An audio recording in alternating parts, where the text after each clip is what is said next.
In past years, I've addressed the most pressing dietary issues of our time. Like, what's the healthiest variety of apple? Or what's the most nutritious nut? Or dried fruit? Or what's the best bean? What's the best berry? What's the best bowel movement? Right? We had fun. People got to vote. You know, some folk came away all huffy. You know, especially the New Yorkers back there. But this year, I thought I'd lighten it up and answer: what's the best way to prevent death?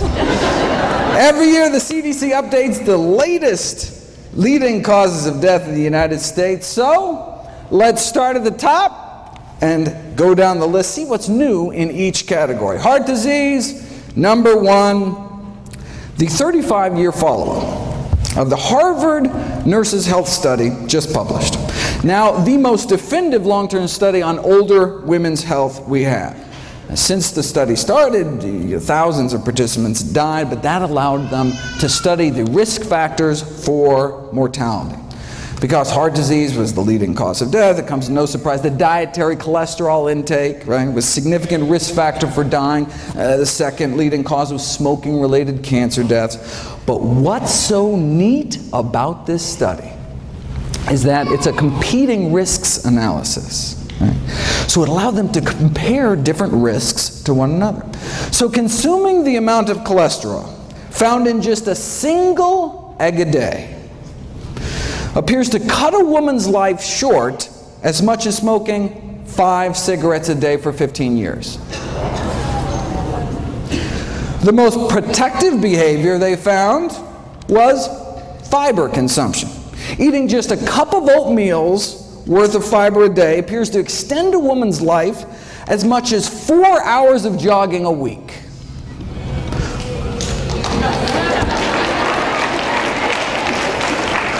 Though you can do both.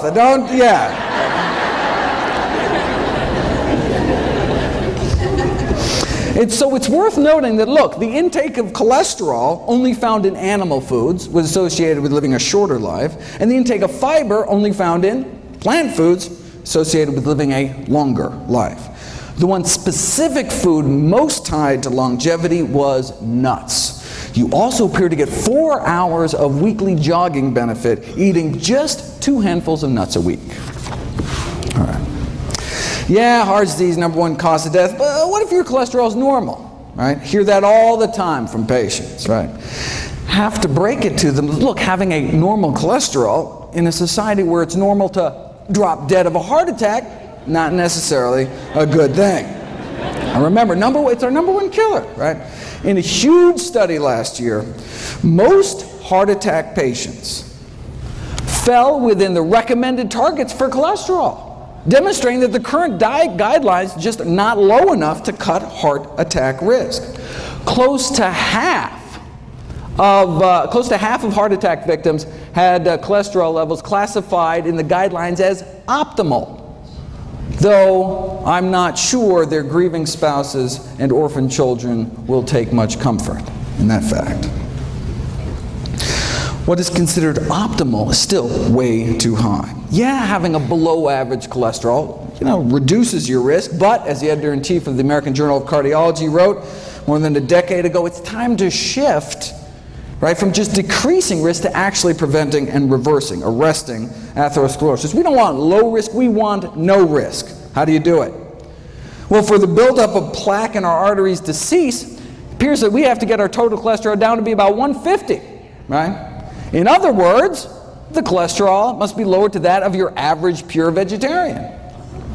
Now, but because relatively few people are willing to abide by the vegetarian lifestyle, drugs are required, to get down to similar levels, right? So it's our choice. Now notice though, even though the average vegan has a cholesterol of 150, it doesn't mean that all vegans have 150. That's why I do free cholesterol screenings here at Summerfest. Stop by my table, a little drop of blood, just take a couple minutes. I'd be happy to do that for you. All right, so it's our choice, diet or drugs. why not just choose the drugs, right? Well, no, that's a good question. Well, as the good doctor noted last night, the FDA just announced newly mandated safety labeling by law to cholesterol-lowering statin drugs, right? So this is Lipitor, Mevacor, Crestor, Zocor, Vytorin, that kind of thing. The FDA issued new side effect warning labels this year regarding the increased risks, brain-related risks, associated memory loss and confusion, an increase in blood sugar levels, as well as new onset diabetes. One prominent cardiologist described this kind of Faustian bargain: yes, fewer heart attacks, but more diabetes, right? With all the memory loss and confusion caused by these drugs, folks may have forgot there's actually a way to reduce the risk of heart attacks and diabetes at the same time. Called the plant-based diet. All right, now cholesterol is just half of the heart disease story. The other half is inflammation. Right? We've known for 15 years that a single meal high in animal fat, sausage and egg McMuffin was used in the original study, can paralyze our arteries, right? Cutting their ability to relax normally in half within hours of eating animal products. The whole lining of our vascular tree gets inflamed and stiffened, right?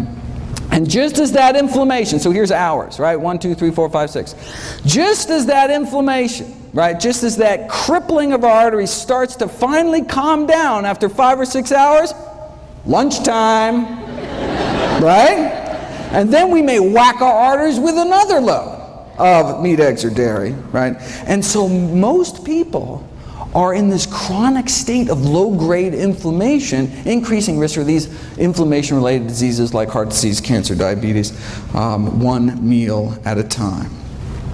Does the same thing to our lungs. Right? Again, within hours, inflammation in our airways. A single meal causing internal damage, not just years down the road, but literally right then and there, that day, within hours of it going into your mouth. And just this year, we finally figured out, we finally solved the mystery as to why. And it doesn't appear to be the animal fat itself. And it's apparently not the animal protein, which is what's implicated in the inflammation from arthritis. Right? So if it's not the animal fat and it's not the animal protein, what is it? The whole thing is a crazy cool detective story that I'll be putting in a series of videos next week, actually, July 4th, July 5th, July 6th.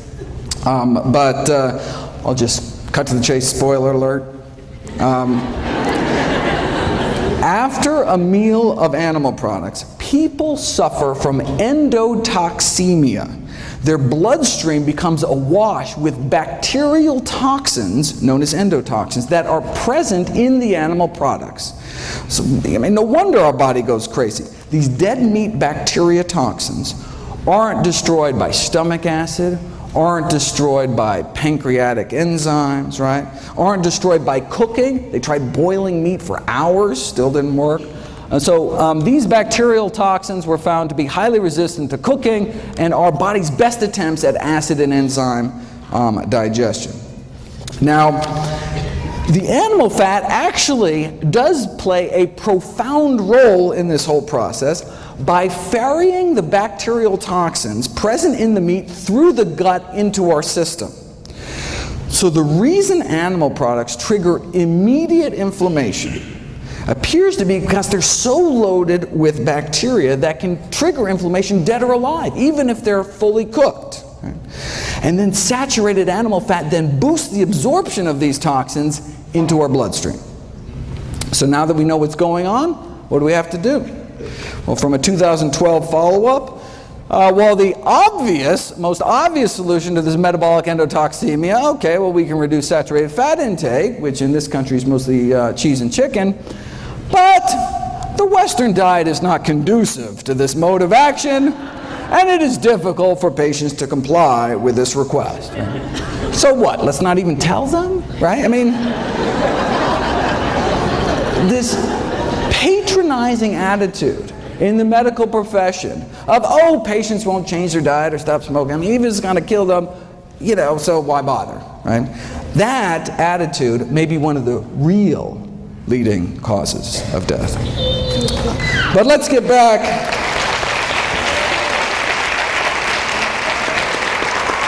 But let's get back to the official list and take on cancer next. What's the latest? Well, we know from the largest forward-looking study on diet and cancer ever performed by humanity, the incidence of all cancers combined lower among vegetarians than meat eaters, especially some of the fastest growing tumors like lymphomas and leukemias. And for that, the worst meat was actually poultry, chicken. Up to triple the rates for every 50 grams of poultry consumption. A quarter of a chicken breast, triple your risk. Normally, this whole presentation being the kind of quiz show format, but there was a scheduling mix-up. I was supposed to be the last speaker at night, and so I could go long and not interfere with the schedule, but anyway, won't happen again, and so next year back to the quiz show format, and apologize, I had to cut this short. Okay, but the link between meat and cancer is such that even the Journal of Meat Science last year asked, should we become vegetarians? Or they said, can we make meat safer? There's a bunch of additives, for example, that can suppress the toxic effects of the blood-based iron, the heme iron found in meat. Now, the additives are still under study, but could provide an acceptable way to prevent colon cancer, right? Because avoiding meat, obviously, completely out of the question. I mean, that's... They fear that if the National Cancer Institute recommendations to reduce meat consumption were adhered to, sure, cancer incidence may be reduced, but farmers in the meat industry would suffer important economic problems. Now, for those of us more concerned about the suffering caused by the meat industry rather than the suffering of the meat industry, what happens if you put cancer on a vegan diet? Well, the Pritikin Research Foundation just completed this elegant series of experiments, which I want to spend a bit of time on. Simple experiments. They put people on different diets, draw their blood, and then drip their blood on cancer cells growing in a petri dish, and just stood back to see whose blood was better at suppressing cancer growth. They're the ones that published that study showing that the blood of those on a vegan diet was dramatically less hospitable to cancer. Now, even the blood of those on a standard American diet fights cancer. I mean, if it didn't, everybody'd be dead, right? It's just that the blood of those eating vegan fights about 8 times better.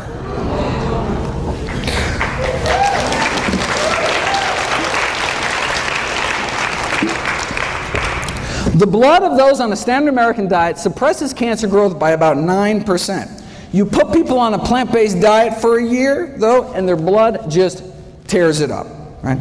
The blood circulating through the bodies of vegans has nearly 8 times the stopping power when it comes to cancer cell growth. Now, this is for prostate cancer, most common cancer among men. For women, it's breast cancer.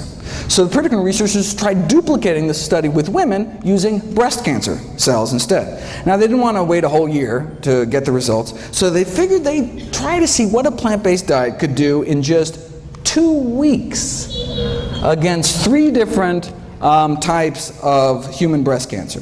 This is the before, cancer growth rates powering away at 100%, and then this is after eating a plant-based diet for just 14 days. Now, slowing down cancer growth is great, but getting rid of them, getting rid of cancer cells is even better. This is before and after measuring cancer cell death, right? This is the before, and this is the after, pre and post plants. The same blood now coursing through these women's bodies gained the power to significantly slow down and stop breast cancer growth thanks to just 2 weeks of eating a plant-based diet. What kind of blood do we want in our body? What kind of immune system, right? Do we want blood that's just kind of roll over when new cancer cells pop up, right? Or do we want blood circulating to every nook and cranny within our bodies with the power to slow down and stop them. Now, this strengthening of cancer defenses was after 14 days of a plant-based diet and exercise. They were out walking 30 to 60 minutes a day. Wait, well, maybe the only reason their bodies became, so effective at suppressing cancer cell growth was because of the exercise. Maybe diet didn't have anything to do with it. So they put it to the test. This is measuring cancer cell clearance. And this is what we saw before, the effect of blood taken from those eating a plant-based diet, in this case for 14 years, along with mild exercise, just like walking every day, right? So, plant-based diets, walking, that's the kind of cancer cell clearance you get.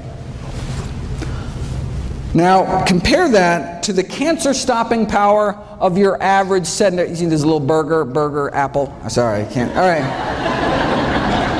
On the website, it's a little, okay, compared to the cancer-stopping power of your average sedentary meat eater, which is basically non-existent. Okay. But what about this middle group? Now, this middle group, instead of 14 years on a plant-based diet, they had 14 years of the standard American diet, but had daily strenuous hour-long exercise, like boot camp this morning. Seriously, calisthenics, right? They wanted to know, if you exercise hard enough and long enough, can you rival some strolling vegans? All right. Let's find out. And exercise worked, no question, right? But literally 5,000 hours in the gym, no match for a plant-based diet.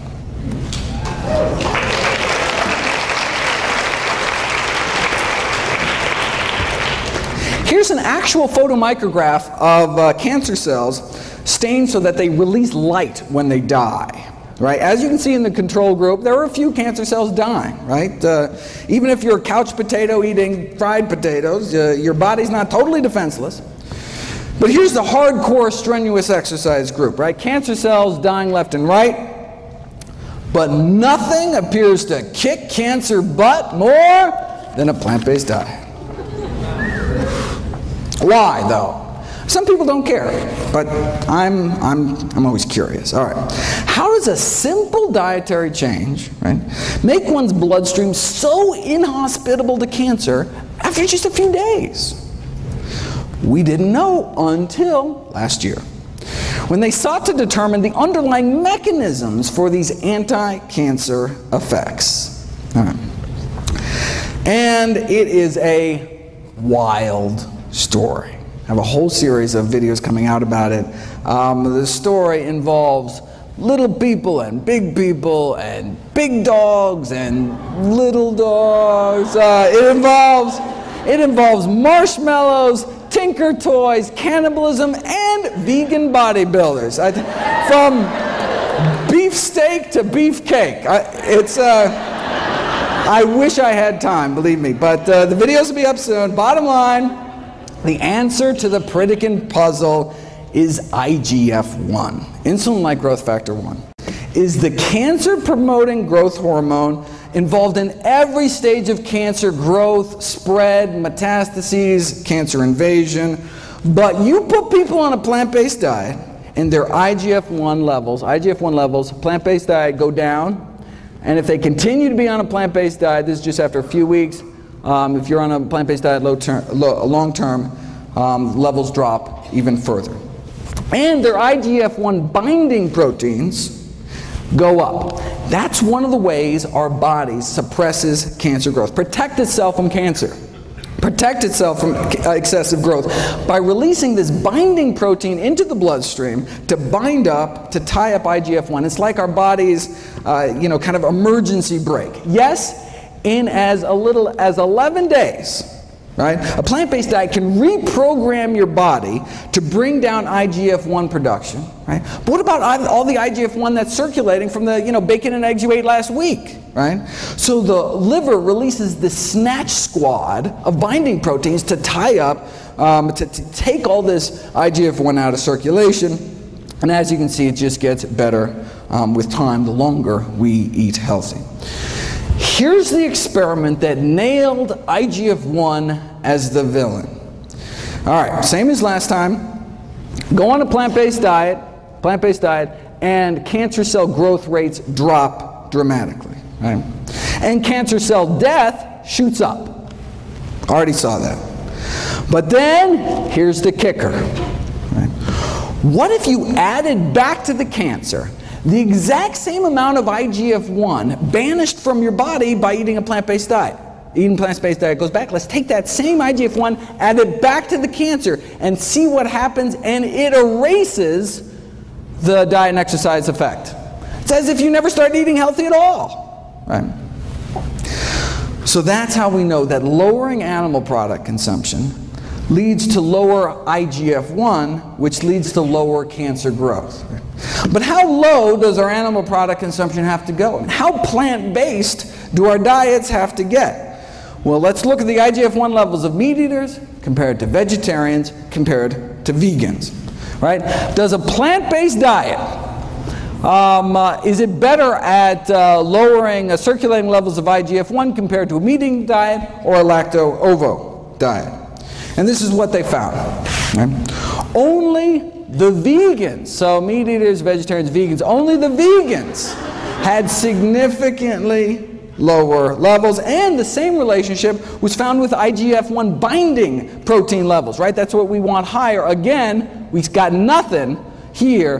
One really had to go to that final step, vegans, to significantly bind up all that excess IGF-1 in their bloodstreams. Right? This was a study done on women. What about vegan men? They found the same thing.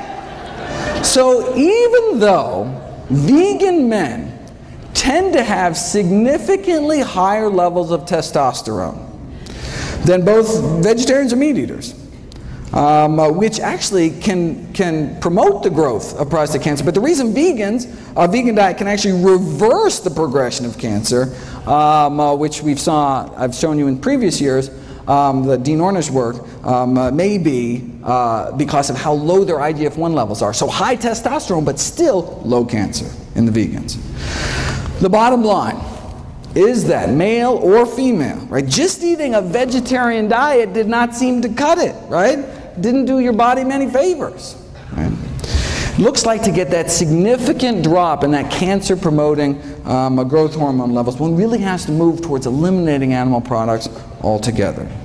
Now the good news is that now, based on what we know about IGF-1, we can predict that a vegan diet may be profoundly protective with respect to risk, for example, for breast cancer in older women. Okay, just 13 leading causes of death to go. All right, let's run through the list here.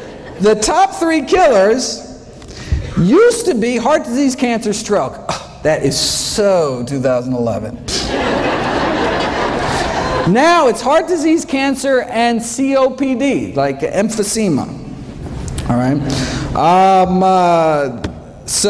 Thankfully, COPD can be prevented with a plant-based diet and even treated with plants, if you want to check that out. Now, of course, the tobacco industry took these landmark findings a little differently. Instead of adding plants to people's diets to prevent emphysema, wouldn't it be simpler to just add them to cigarettes? And voila! The addition of acai berries to cigarettes evidently has a protective effect against emphysema in smoking mice.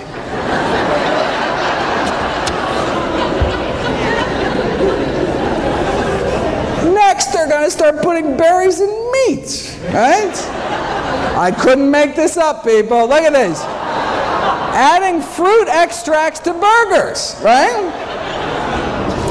Now, this was not without its glitches. The blackberries literally dyed the burgers with this kind of distinct purplish color, though infusing lamb carcasses with kiwi fruit juice before rigor mortis set in does evidently lead to greater tenderness in the meat.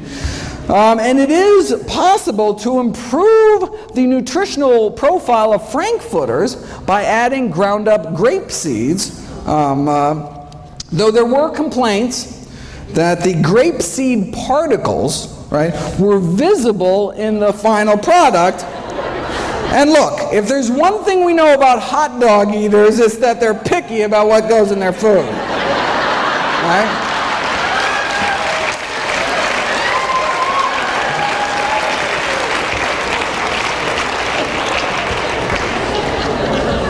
Pig anus, okay, but grape seeds?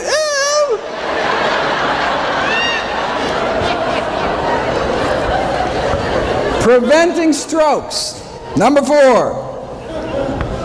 Preventing strokes is all about eating potassium-rich foods. Potassium from the words potash. You take any plant, put it in a pot, reduce it to ash, and what you're left with is potassium. True story. But can anyone name me a plant food particularly high in potassium? Why is that like the one thing everyone knows about nutrition? Seriously. Like, did Chiquita have like this great PR firm or something? I bet you could walk into the Heart Attack Grill where they're eating food like this, right? Ask anyone, and they'd be like, I don't know, Dave, but I do know bananas got potassium, right? Right? All right. In reality, bananas don't even make the top 50 sources. Coming in at number 86, right behind fast food vanilla milkshakes. And then bananas. All right. In the top 5 sources are tomato and orange concentrates, and in terms of whole food sources, it is greens, beans, and dates. In fact, if you look at the next leading cause of death, right, bananas could be downright dangerous.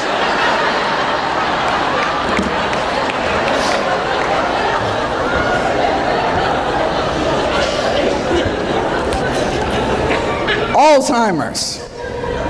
Alzheimer's now our 6th leading cause of death. We've known for 20 years now that those who eat meat, red or white, including poultry and fish, were between 2 and 3 times more likely to become demented compared to vegetarians. And the longer that you're vegetarian, the lower your risk of developing dementia. But the exciting new research is actually on treating Alzheimer's using these natural plant remedies, which actually beat out placebo and worked as well as the leading Alzheimer's drug. Again, on the website, all for free. Next on the kick the bucket list is diabetes, which can be prevented with a plant-based diet and treated with a plant-based diet and even reversed in many cases with a plant-based diet. And I encourage everyone to check out Brenda's talk at 3 o'clock this afternoon. This is from October.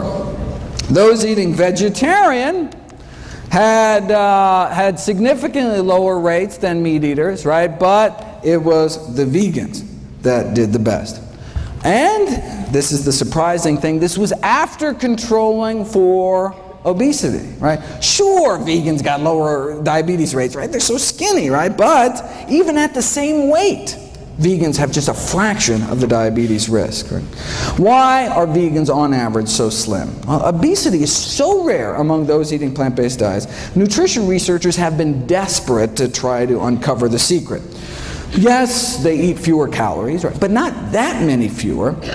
In the past years, I've gone through a number of theories to try to explain this. Maybe it's because people eating plant-strong diets, express more of that fat-shoveling enzyme in the mitochondria, the power plants of our cells. I've talked about that. Maybe it's because the gut bacteria populations are different. Maybe it's because of avoiding the obesogenic chemicals, these endocrine-disrupting chemicals in the meat supply.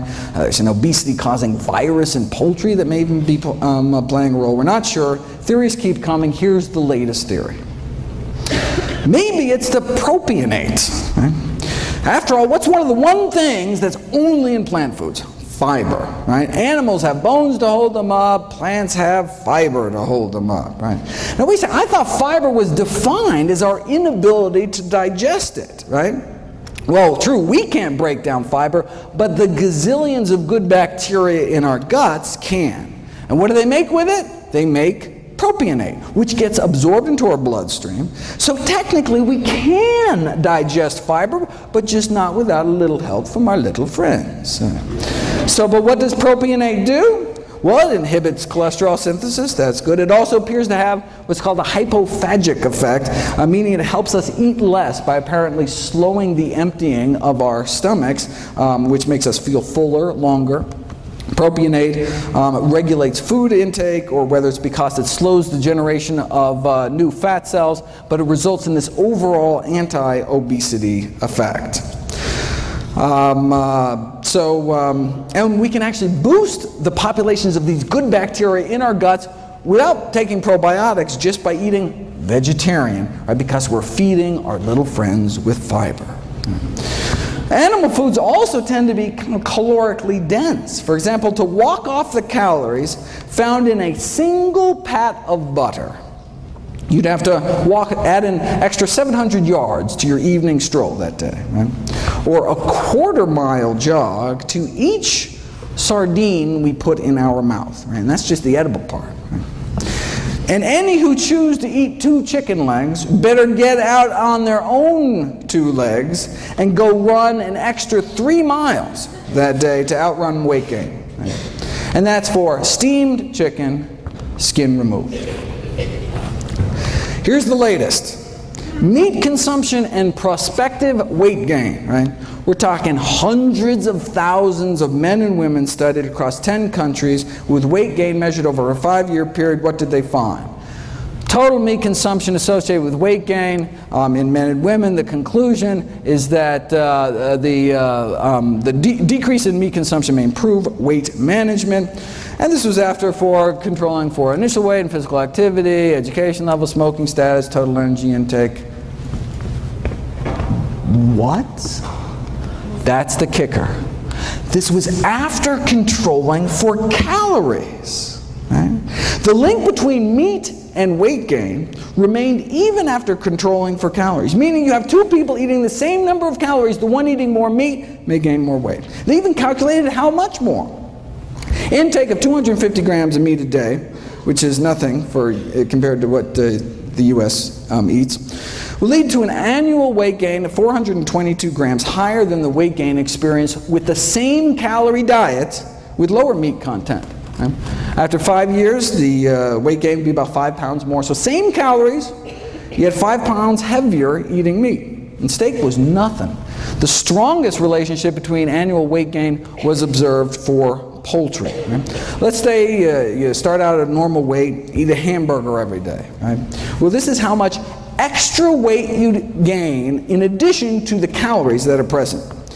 And if you ate the same number of calories instead of processed meat, like a ham sandwich with 3 slices of deli meat, you'd be up to here. And then half a chicken breast puts you up to here, again, above and beyond the calories. Right?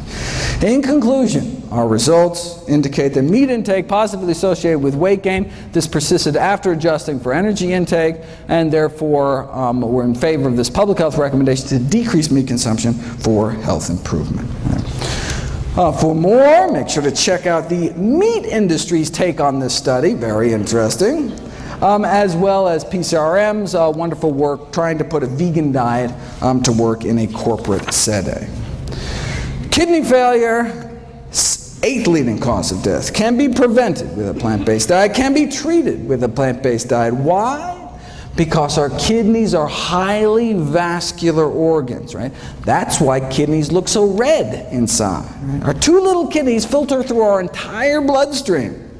And so, if the standard American diet is so toxic to blood vessels in our heart, brain, and pelvis, leading to heart attack, stroke, sexual dysfunction, what might it be doing to our kidneys?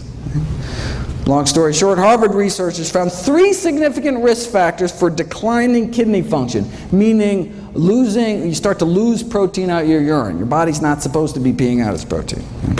The three risk factors for declining kidney function were animal protein, animal fat, and cholesterol. Right? It's not protein, it's not fat. Animal protein, animal fat. No relationship found with plant protein and plant fat.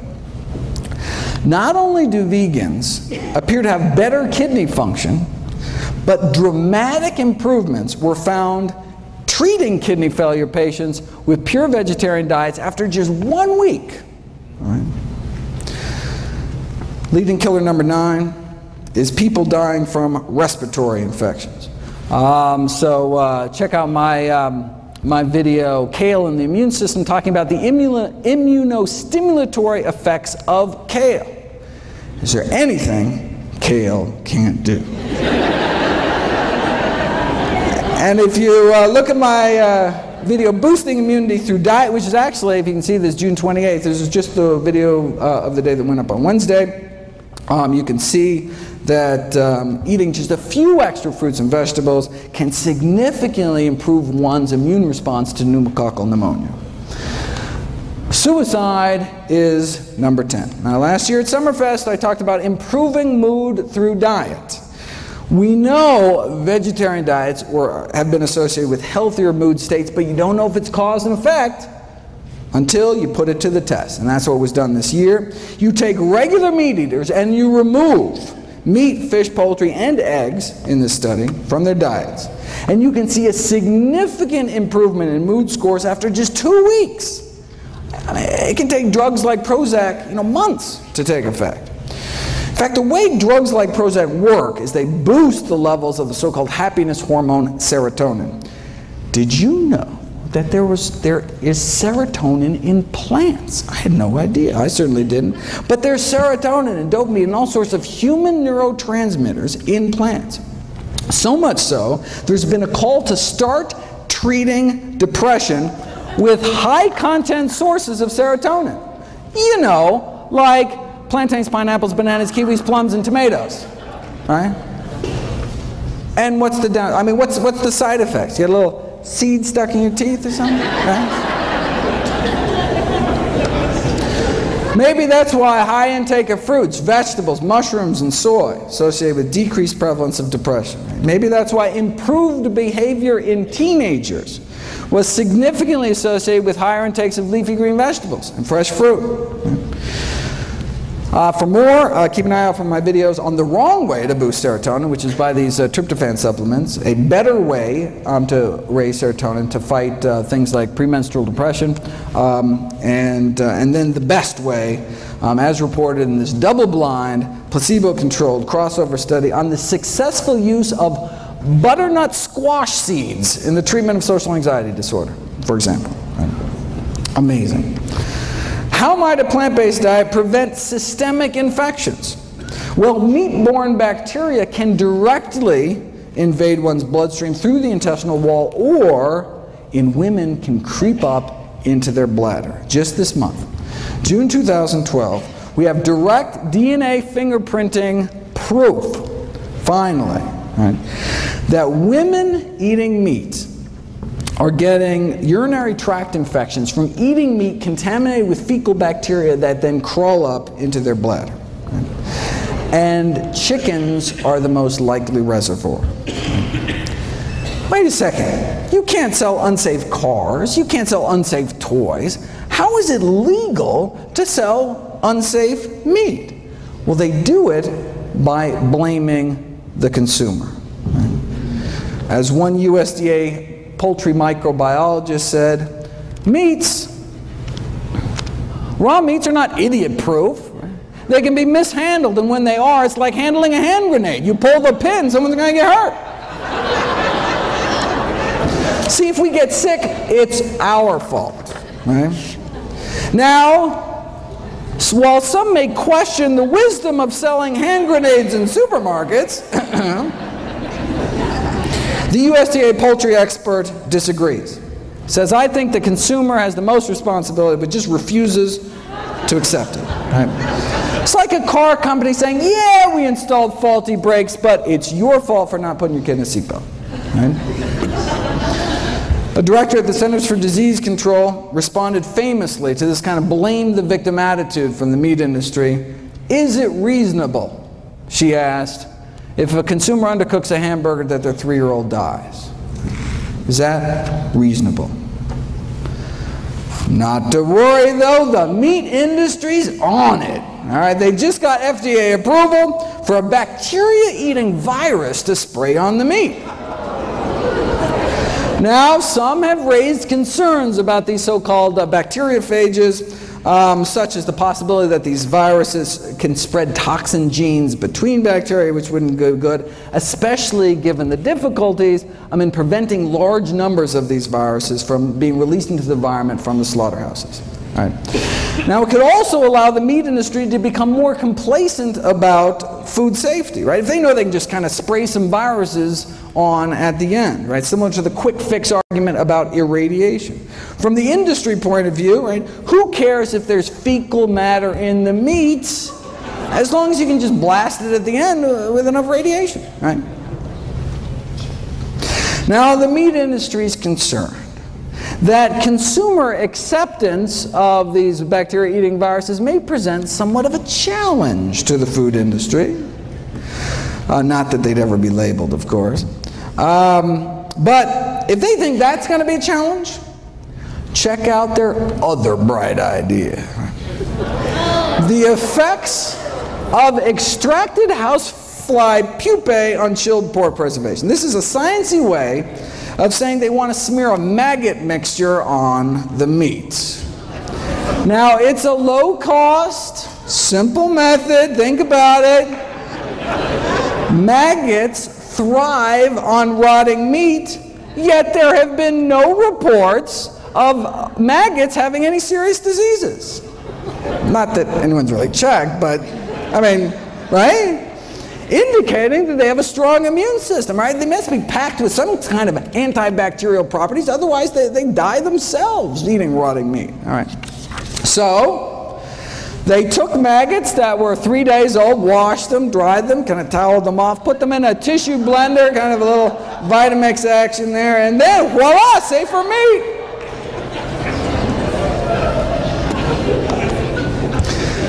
We did kidney failure. What about liver failure? We've known for 35 years, since now you can't even see this, 1977, that a vegetable protein diet can be used to treat liver failure, significantly reducing the toxins that otherwise would build up eating meat with a less than functional liver, right? Imagine eating meat without, without a fully functioning liver to detoxify your blood. Right? I do have to admit, though, that some people living on plant-based diets have worsening liver function. They're called alcoholics. In fact, strictly plant-based, right? Living on potatoes and corn and barley and grapes. Yeah, still, however, not doing so hot. It's unclear. High blood pressure is up next, so-called essential hypertension, essentially only found in those who eat meat. Again, look at this. We've known for decades, it's 1974 out of Hopkins, right? We've known that consumption of foods of animal origin highly significantly associated with blood pressure even after, again, the weight effects are removed, right? Fast forward 39 years to 2012, and compared to non-vegetarians, compared to meat eaters, as you get more and more plant-based, right? So meat eater to flexitarian, to just eating fish, to lacto-vegetarian, to vegan, looks what happens to hypertension, high blood pressure, right? There is this progressive reduction in risk to just a tiny fraction. Right? See the same thing in diabetes. Here's diabetes, right? Again, the stepwise reduction of risk as one eliminates animal products on down. Right? And and same thing with body mass index, right? As you can see, obesity rates get lower and lower. In fact, vegans are actually the only population, on average, that was not overweight. Even the vegetarians were overweight. All right. Diabetes, hypertension, leading causes of death. Is it going to take the medical profession another 39 years before we actually do something about it? How long does it take being vegan to bring blood pressures down? 12 days. Right? McDougall took 500 meat eaters, put them on a vegan diet over a span of 11 days. Dropped their blood pressure 6%, about double that drop in those that were hypertensive to begin with. 14th leading killer, Parkinson's disease. Does a vegan diet reduce risk for Parkinson's disease? Good question. Well, we know that every single prospective study ever done on dairy products, milk consumption, and the risk of Parkinson's disease found increased risk of Parkinson's. Why? Well, one possibility is that dairy products in the United States are contaminated with neurotoxic chemicals. There's substantial evidence suggesting that exposure to pesticides may increase Parkinson's disease risk, and these autopsy studies have found that the levels of these pollutants and pesticides in the brains of elevated levels in the brains of Parkinson's disease patients, and some of these toxins are present at low levels in dairy products. And they're talking about toxins like tetrahydroisoquinoline, which is a Parkinsonism-related compound found particularly in cheese. Now, although the amounts of this neurotoxin, even in cheese, are not very high, the concern is that they may accumulate. These neurotoxins may accumulate in the brain over long periods of consumption. And finally, aspiration pneumonia, which is caused by swallowing problems due to Parkinson's or having a stroke or Alzheimer's, all of which we've already covered. All right, so where does that leave us? These are the top 15 causes of death, the top 15 reasons Americans die.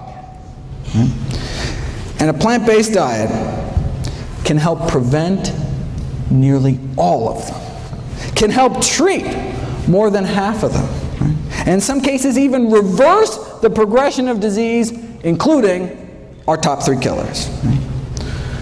Now, there are drugs that can help too, right? You can take one drug to treat cholesterol every day for the rest of your life, another drug for blood sugars, a few more pills for your blood pressure. Right? The same diet, though, does it all, right? It's not like, you know, one diet for this and then a different diet for this, right? One diet to rule them all. And what about drug side effects? Right? I'm not talking about a little rash or something.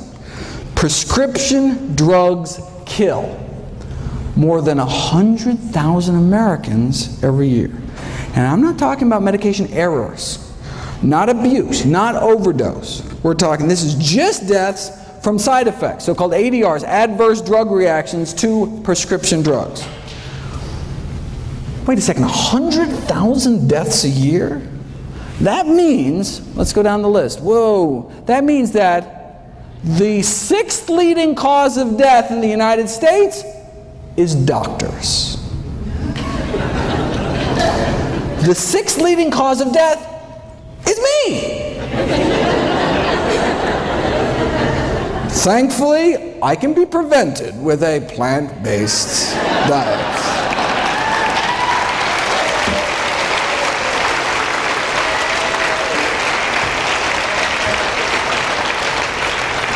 Seriously though, compared to 15,000 American vegetarians, meat eaters had about twice the odds of being on aspirin, sleeping pills, tranquilizers, antacids, painkillers, blood pressure medications, laxatives, and insulin, right? So plant-based diets are great for people that don't like taking drugs, don't like paying for drugs, and of course don't like risking adverse effects, right?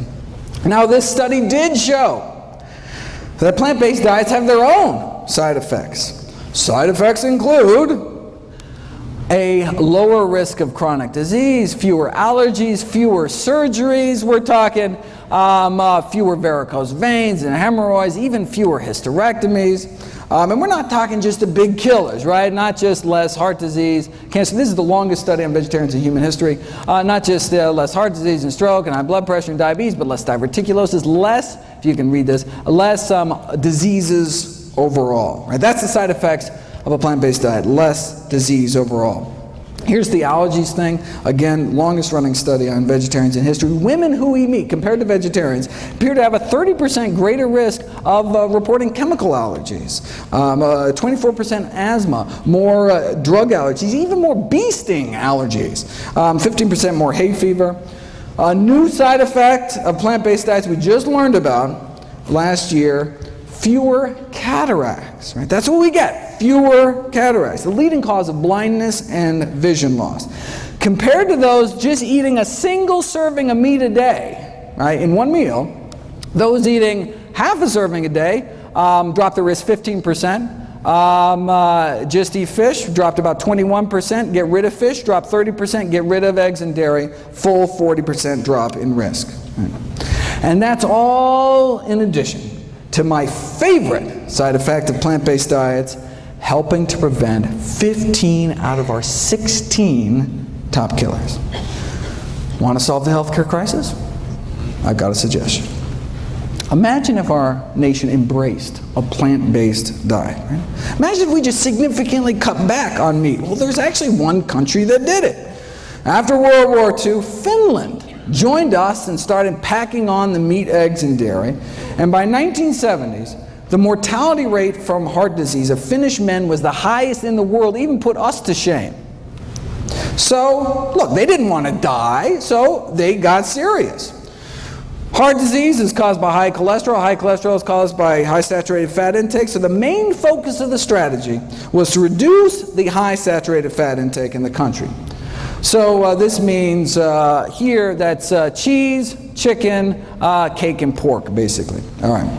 So a berry project was launched to help dairy farmers switch to berry farming, right? Whatever it took.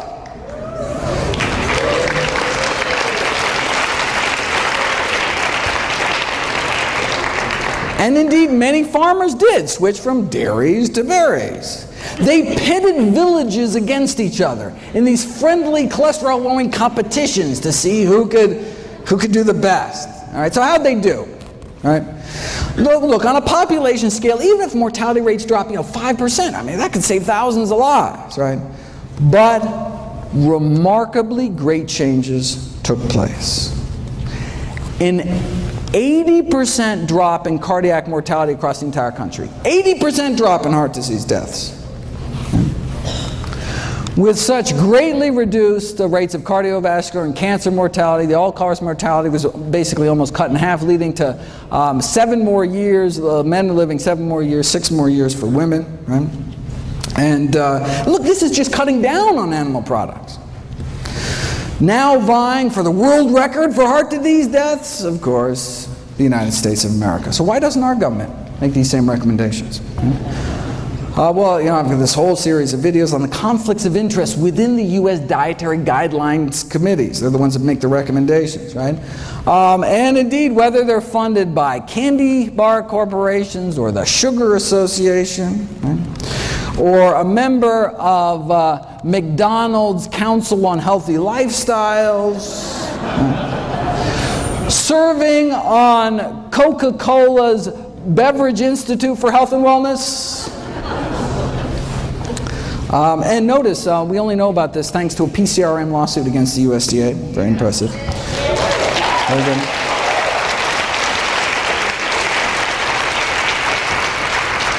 One committee member served as the Duncan Hines brand girl and then as the Crisco brand girl. These are the folks, all right, dictate U.S. nutrition policy, right?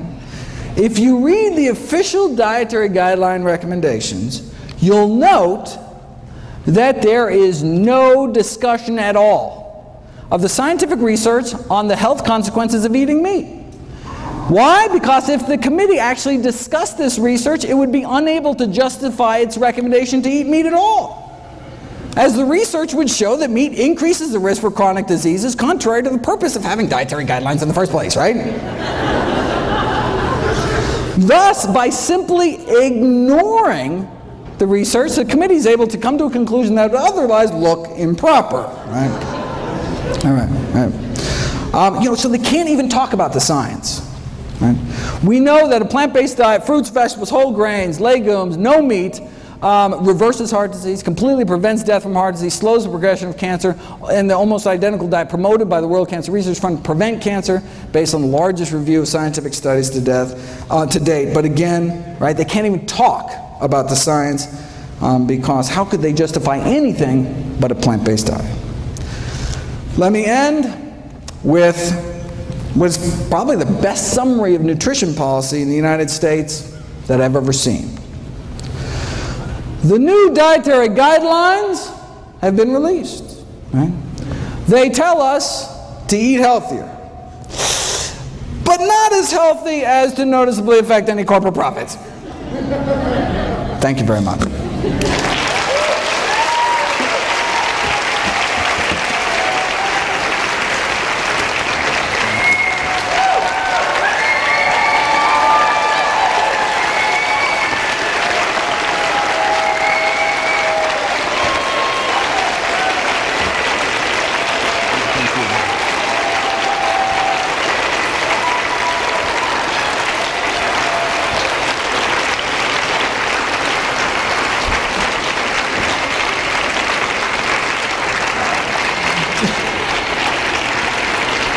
Don't forget to check out my new video every day.